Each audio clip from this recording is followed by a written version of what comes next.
February 13th, 2022, Rotoball Patch compound as it is right now, tore down, winterized. Top of the key here, you can see the soil's covered in some straw. That's a little bit burnt. I did that a few days ago, help break down particulate size. We'll talk about soil prep and some other things. It's that time of year. First, I want to recap last season, how things shook out, where the fruit went and how things ended up for us.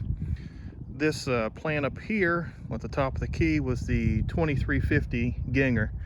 It's the plant that produced the beautiful nuclear red fruit that set 10 foot on this side of that pillar of bricks.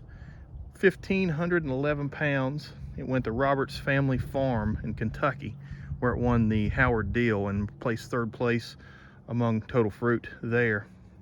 The plant below it was the 126.5 Pierpont. Ended up growing a 744 pound fruit, and it was actually on the other side of the carrot box there where the fruit was set. Took it to Elkin, North Carolina. It got the largest green squash award. It was nice fruit for the quality of the plant and the late set of the fruit itself. Now obviously over there was where Seneca was. That was the 1342 Burchett, which is just a powerful plant. The fruit ended up being 1,965.5 pounds. Went to Raleigh, North Carolina, to the state fair there. Won that competition. Largest fruit ever weighed in North Carolina, to be exact.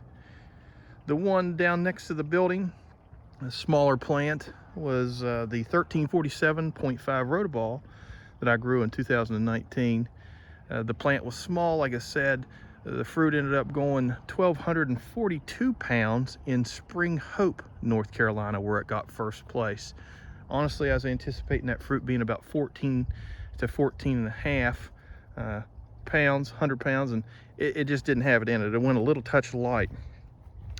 I attribute that to the plant size, the late set, and it really just doesn't get a lot of sunshine down next to that barn.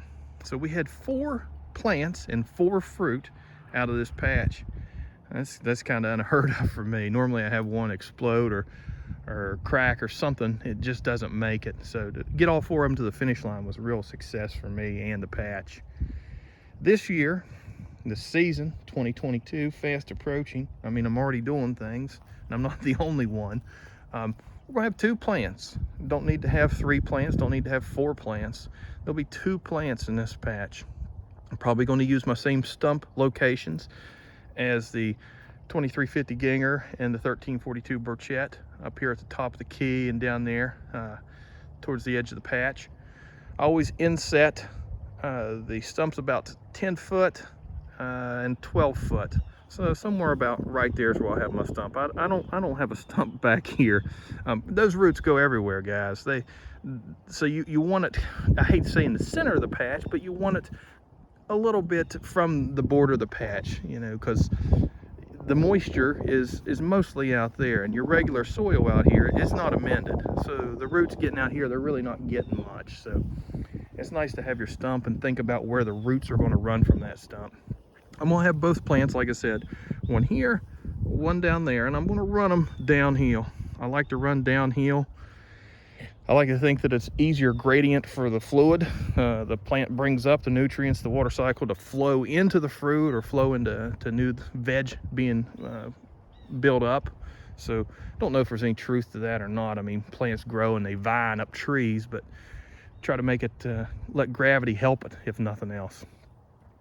I'll be looking to start seeds sometime early April. And traditionally I start April 1st through the 10th.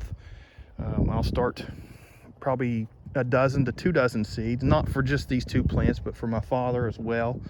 My daughter will be growing a pumpkin as well, and she says she's going to grow one, so we're going to give her a chance. But the overall amendments done to the patch so far are nothing really. You know, I don't heavily winterize. I throw down some straw. Like I said, I burnt that up to help the particulate size of the straw. A soil sample was taken 2 days before the burn, and it's actually sitting in the house drying out, and I'm gonna hope to send it out Monday, get that soil sample back and see exactly what amendments do need to be added to this patch. and get them put on top of the soil, at which point I'll till under, and I'll do a shallow till, probably a 4-inch till, and then I'll run a broad fork, and then I'll probably till again. But until then, there's no sense, in my personal opinion, of breaking up the structure of this soil. It's been broke up, you know, just a few months ago, so it's fine for it to set, let it try to get a little bit of structure back to it, and it'll get turned over quite a bit when it comes time for the amendments. I think that this season will be a fun season. You know, the pressure's off, don't have to get the jacket. I have spot for 2 plants as opposed to 4. You know, I could lose 1 plant and I'll be down to 1, and that's a bummer. But the chances of pushing a fruit to 2,000 plus pounds is definitely heightened with more space.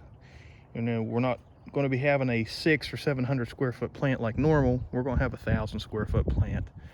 And I do believe that that does help push end of life pounds on an old fruit. You have good healthy veg past the plant and past the fruit set that continue to feed and push nutrients back to that fruit, where it's giving you 5 or 8 pounds at day 110. Now, with that said, obviously my daughter will have a fruit or 2, so I'll still patronize a few of the weigh-offs, beyond 2 of them, to get hers weighed in, maybe get her a Howard Deal Award. That's pretty much it for me, guys. Staying optimistic for the season. I think that good things are ahead of us. You know, the weather could turn bad any moment and take it all away, but until that happens, we're going to fight like a Dickens to get a big fat fruit in the patch and subsequently a big fat fruit on the scale. Any questions, thoughts, comments, as always, hit me up. Doc out.